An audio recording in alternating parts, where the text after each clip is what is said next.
Welcome. I am Darth Vadad. Join me as I remember things I loved when I was younger and still love today. Have you ever chewed a stick of gum that came from a pack of trading cards? I've never been a big fan of chewing gum, but I definitely subjected my taste buds and teeth to those petrified pink rectangles from time to time as a kid. Recently, I discovered old Ziploc bags full of Return of the Jedi, Marvel Universe, and Star Trek The Next Generation cards I must have spent real money on. In 1983, the year Star Wars fans saw Return of the Jedi for the first time in theaters, Topps Chewing Gum Inc. sold 2 series of trading cards featuring images from the film on one side and information and illustrations on the back.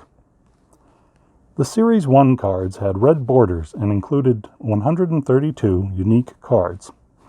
There were also 33 stickers included in the packs, though each sticker was available in 2 different border colors, making for a total of 66 unique stickers.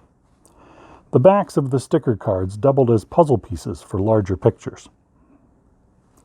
Most of the Series 1 Return of the Jedi card backs featured short plot summaries or descriptions matching the pictures on the front. Card number 1, the title card, reproduced the movie poster on the front and had a teaser blurb for the story on the back, along with a drawing of Darth Vader with his arms crossed. Cards 2 through 8 were character cards for Luke Skywalker, Darth Vader, Han Solo, Princess Leia Organa, Lando Calrissian, Chewbacca, and finally C-3PO and R2-D2 on the same card. The final 2 cards, 131 and 132, were checklists for the set. Of those 132 cards in Series 1, I managed to buy or trade for 89 cards. I don't have any duplicates, so I must have had at least one friend who also collected the cards to trade with, but I have no memories of how we may have haggled over fair trades. Even with the unprecedented marketing and merchandising push behind the Star Wars franchise, it was impossible to remember every little detail about the film based on a few theater viewings and whatever books or toys a kid might have. This made the trading cards even more interesting to me. Split-second images from the movie were frozen in time for me to study and overanalyze. Card 19, Beedo and a Jawa, told us that dearly departed Greedo from the first film in the saga had a relative who also worked for Jabba the Hutt. Card 20, Cy Snoodles and the Rebo Band, not only showed us band members Max Rebo, Droopy McCool, and Cy Snoodles, but also included Bib Fortuna, Salacious Crumb, and a skiff guard who just might be Lando Calrissian in disguise. Card 23 named some of the aliens lurking in the shadows with Boba Fett, but neglected to mention fellow Empire Strikes Back bounty hunter Bosk. Meanwhile, Leia went from bounty hunter to rescuer to slave girl in just a few cards. Luke Skywalker didn't arrive during the plot summary until card 33, but before long we were treated to non-stop action on the skiffs and sail barge above the Sarlacc pit, stretched across several cards, including a particularly heroic shot of Luke on card 51. Many of the remaining cards featured the forest moon of Endor, including a newfound friend on card 72, Wicket the Ewok. Later, an almost frame-by-frame sequence on cards 112 to 114 showed C-3PO and R2-D2 luring stormtroopers into an Ewok trap. As the action wound down, even the Millennium Falcon got a moment in the spotlight on card 125, within the Death Star. The second series of Return of the Jedi cards featured blue borders and more shots from the film, as well as the same illustrations on the right side of the rear of the cards. Instead of rehashing plot points on the back, this time Lucasfilm and Topps gave us Star Quiz trivia on each card.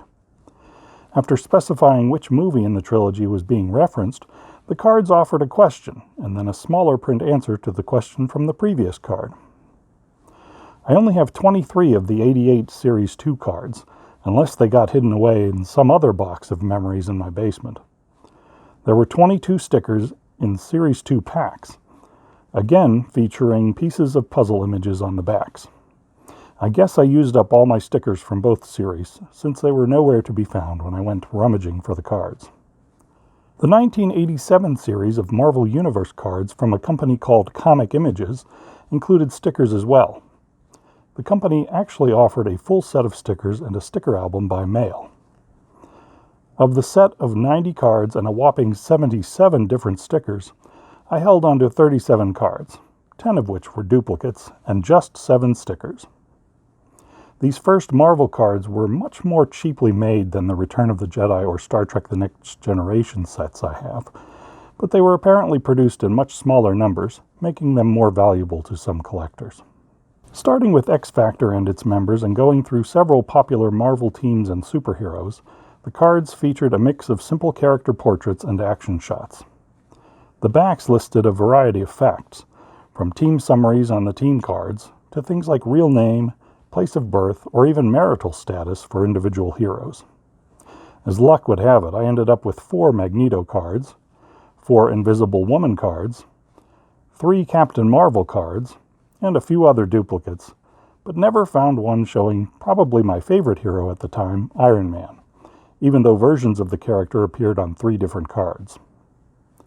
Among the best looking of the cards is one based on the cover of Fantastic Four issue 244, showing Frankie Ray as Nova, a herald of Galactus.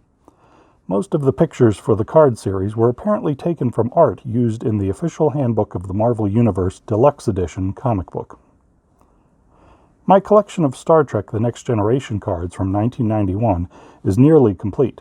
I have 69 of the 80 cards in the series, and 75 duplicates, or triplicates. I guess I didn't have any trading partners. But it does show just how much I loved Star Trek at the time. Though most of the cards used still images from the TV show, there were also some that featured book and comic book covers. Perhaps the oddest detail I noticed about these cards is that they are only numbered with even numbers, so card 2 is actually the first card, and card 160 is the 80th. So, a little update here. It turns out, after a little digging, those Star Trek cards I had were only about half of one series from the set. There were also original series cards that were the odd numbers, and the Next Generation cards were the even numbers. There were about 310 cards altogether between Series 1 and Series 2. The business of trading cards is still alive and well today. In fact, I would guess my kids have more Pokemon and Star Wars cards lying around than the 293 cards I found among my boxes of mementos. And they cost a lot more these days. If you enjoyed this trip down memory lane, tap the like button and subscribe for more Darth Vadad videos, or consider joining my Patreon page at www.patreon.com/DarthVadad. Thanks for watching, and have a great day.